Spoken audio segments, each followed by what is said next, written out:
Bonjour à tous, donc on se retrouve comme prévu pour essayer de faire une petite vidéo et comprendre un petit peu mieux le rapport amplitude-fréquence qu'on avait déjà commencé à énoncer lors de la dernière séance de natation. Tout d'abord, avant de commencer, je vous confirme bien qu'on n'a pas cours lundi 25 janvier, donc lundi qui arrive, et qu'on se retrouvera donc seulement le 1er février. C'est pour ça que je me suis permis de mettre cette vidéo en ligne un petit peu plus tard que prévu et de prendre un petit peu plus de temps pour la faire. Bien, donc comme on l'avait vu, la vitesse de nage, elle dépend de l'amplitude et de la fréquence. D'accord?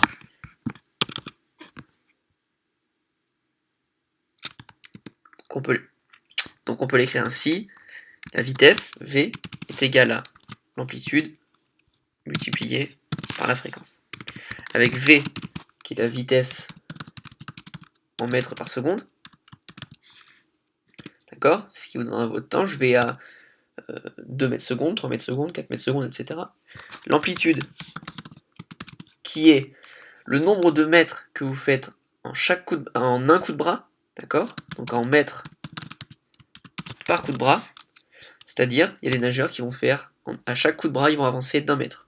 Le but, bien sûr, c'est d'avancer le plus de mètres possible en un coup de bras. D'accord? Et la fréquence, F, qui va être transcrite en coups de bras par minute. Là, on pourrait le dire, c'est la vitesse de bras qu'on a pendant la nage.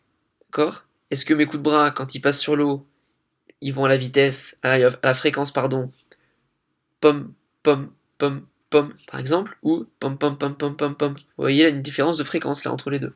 D'accord?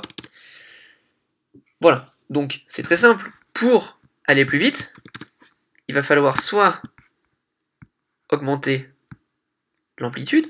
Dans ce cas-là, si avec une amplitude plus grande, je multiplie par la même fréquence, j'aurai une vitesse plus grande. Ok?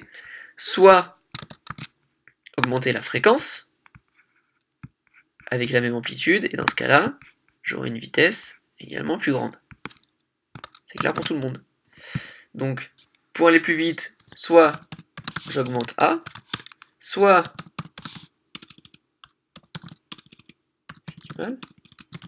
j'augmente F, ou sinon, j'augmente les deux. D'accord? Attention à ne pas se leurrer. Si je décide d'augmenter l'amplitude, mais qu'en même temps, je baisse la fréquence, alors ma vitesse va être la même, voire être plus petite. Ça dépend de combien on augmente et de combien on diminue. Si on donne un exemple concret, si je vous dis le but c'est de faire le moins de coups de bras possible en 25 mètres. Facile, vous allez me dire. Vous commencez à nager, et entre chaque coup de bras, vous vous laissez glisser très longtemps devant. Donc peut-être que sur 25 mètres, vous allez mettre 10 coups de bras. Donc votre amplitude sera très très grande. Pourtant, votre chrono sera pas bon, votre vitesse sera faible. Pourquoi? Parce qu'en même temps, vous avez une fréquence très très faible. Vous allez avoir, en temps par minute, vous allez avoir une fréquence très très faible, et donc du coup, votre vitesse ne sera pas forcément augmentée. Donc voilà pour ce qu'il y a à comprendre de l'amplitude et de la fréquence de façon très très simple. D'accord? Donc si on donne quelques valeurs en amplitude, votre amplitude, vous, si on regarde les données là qui ont été enregistrées, elle est le plus souvent entre 0,6 et 1 mètre par coup de bras. L'amplitude moyenne, qu'on lit ici. À haut niveau, ça dépend bien sûr des nages, si c'est des nages de sprint, nages longues, etc. On est plutôt vers 1 mètre par coup de bras, voire un petit peu plus. Donc l'amplitude, vous n'êtes pas très très éloigné. Mais ce qui pêche pour moi, c'est la fréquence. Comme je vous l'ai dit, suite à de nombreuses recherches, on s'est aperçu que la fréquence en sprint pour des élèves scolaires, le mieux, c'était 80 cycles par minute.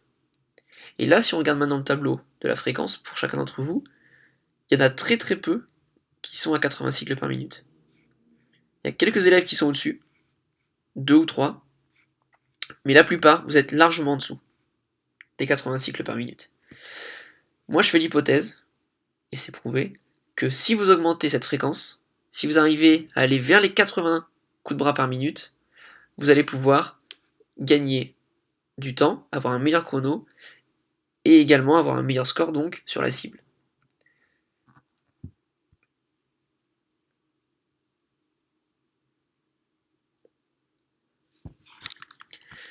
Si on revient très rapidement à la fréquence, puisque j'ai eu des questions dans ce sens-là.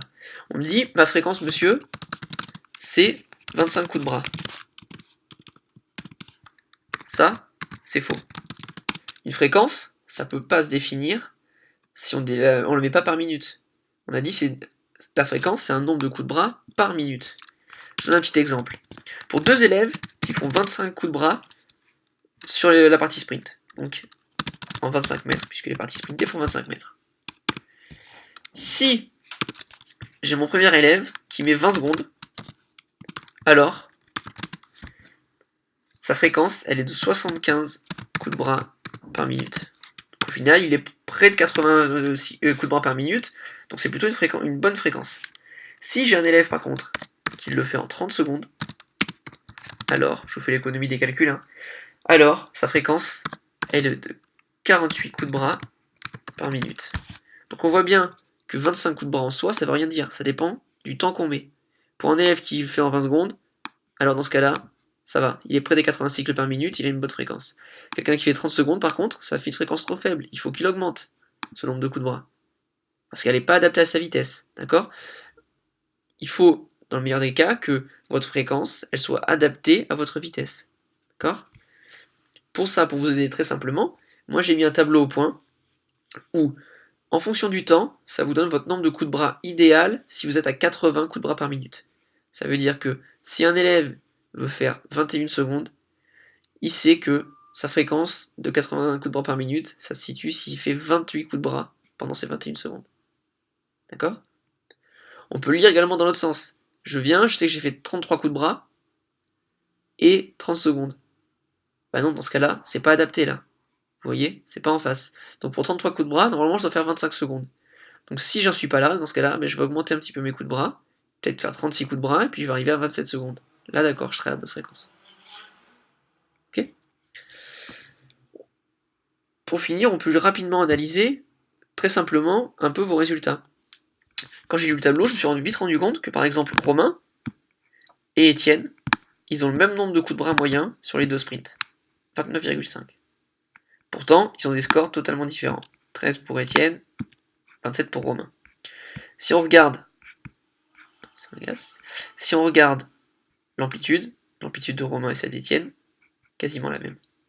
Si on regarde la fréquence maintenant, Romain il a 90 cycles, 90 coups de bras par minute, alors qu'Étienne est seulement à 70 coups de bras. Donc Étienne va devoir augmenter là ses 70 coups de bras, augmenter son nombre de coups de bras pour arriver à 80. D'accord? Il a mis 25 secondes,4, donc pour 25 secondes, il devrait être à environ 33 coups de bras. D'accord? Romain, en revanche, il est peut-être un petit peu en surfréquence, et donc lui, pour ses 19,8 secondes, donc on va dire 20 secondes, il devrait être seulement à 27 coups de bras, au lieu de 29,5. Donc s'il diminue un petit peu sa fréquence, diminue un peu son nombre de coups de bras, il va peut-être mettre 20 secondes toujours, il va peut-être les tenir, ou un tout petit peu plus, mais par contre il va mettre un petit peu moins de coups de bras, on l'a vu, 27. Dans ce cas-là, si on va regarder les cibles, on verra qu'il aura un meilleur score, et donc il va se rapprocher des 40 points là. D'accord? Je sais que c'est assez compliqué à comprendre, et c'est assez compliqué aussi pour moi à expliquer. Mais ce qu'il faut retenir, c'est que vous devez être le plus proche possible des 80 coups de bras par minute. C'est ça qui va vous aider à progresser. Bien sûr, en poussant fort dans l'eau, en ayant la tête fixée au fond, il y a plein de paramètres qui influent. Mais si vous augmentez ce nombre de coups de bras par minute pour la plupart, pour arriver à 80, en vous aidant ce tableau, vous allez tous quasiment progresser dans votre chrono, et donc vous allez progresser également dans la cible et dans votre score. Je prends un dernier exemple parlant pour illustrer mes propos. On regarde par exemple, il y a des élèves qui ont une fréquence une amplitude très élevée. Mila, par exemple, Zoé, par exemple. Quasiment 2 mètres pour un coup de bras. C'est très important. C'est très élevé. Mais quand on regarde leur fréquence, bien sûr, elle est extrêmement faible en face. Ça veut dire que Mila, qui arrive à avoir un score de 10 en n'ayant que 23 coups de bras par minute, ça veut dire qu'elle a une très bonne motricité, mais ça veut dire aussi que là, elle gâche le travail. Elle peut faire beaucoup mieux que ça. Son nombre de coups de bras moyen, c'est 16, 15,5. Et donc du coup, ça lui fait un score que de 10 parce qu'elle a un temps assez élevé. Si on regarde dans les cibles, cible fille, on va voir que Mila, donc c'est 15,5 son nombre de coups de bras, alors que le nombre minimal chez les filles, c'est 28. Donc là, elle se situe complètement à gauche du tableau. Ça veut dire que même si elle augmente de 10 coups de bras sur son 25 mètres, elle sera encore ici, là. Donc ça sert à rien d'être complètement à gauche du tableau. Autant se donner droit à plus de coups de bras pour augmenter son temps. Donc Mila, qui a une fréquence très très faible, va falloir qu'elle mette beaucoup plus de coups de bras sur ses 25 mètres. Beaucoup plus fréquemment. Et dans ce cas-là, elle va faire monter ce chiffre, le nombre de coups de bras, et en faisant monter le nombre de coups de bras, elle va faire diminuer le temps. Et donc elle pourra avoir un bien meilleur score. C'est ça l'enjeu. Vous dites, si j'augmente mon nombre de coups de bras, alors je diminue mon temps. Bien sûr, si vous êtes déjà à une fréquence très élevée, il ne faut pas encore augmenter son nombre de coups de bras, il faut plutôt le diminuer. Donc si je reviens, vous avez que deux choses à retenir.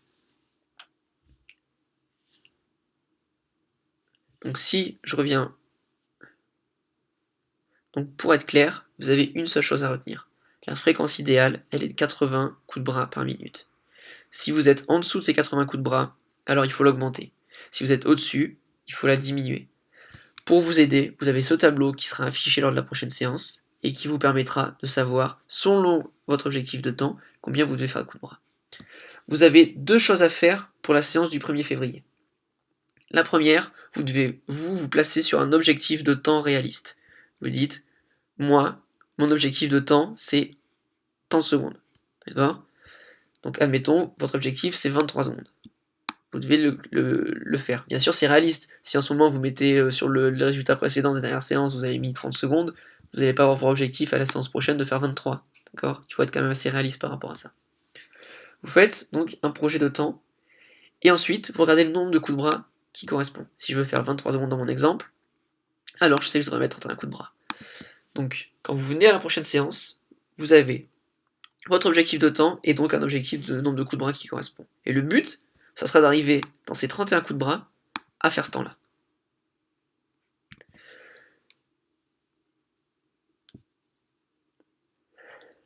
Ça, c'est votre objectif de travail.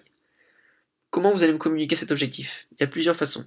Dans le cahier de texte, je vais mettre un lien vers un document en ligne, comme lors des dernières séances pour s'inscrire, sauf que cette fois, vous allez renseigner votre objectif de temps et votre nombre de coups de bras qui correspond sur ce document en ligne. Si vous ne pouvez pas accéder à ce document en ligne, vous m'envoyez par mail sur le NT votre projet de temps et de coups de bras. C'est obligatoire de faire ce travail. Ceux qui ne le feront pas, ils seront sanctionnés au niveau de la note. Pour les menus, vous vous inscrivez pas pour des menus pour le 1er février, ce sera moi qui indiquerai les menus, je vais créer un menu augmentation de la fréquence, et il y aura un deuxième menu propulsion, sûrement, et donc c'est moi qui vous placerai selon les menus, et on travaillera comme d'habitude. Voilà, j'espère que j'ai été assez clair par rapport à ces notions complexes. Retenez bien ce que je vous ai dit, et on se voit le 1er février en forme. Merci.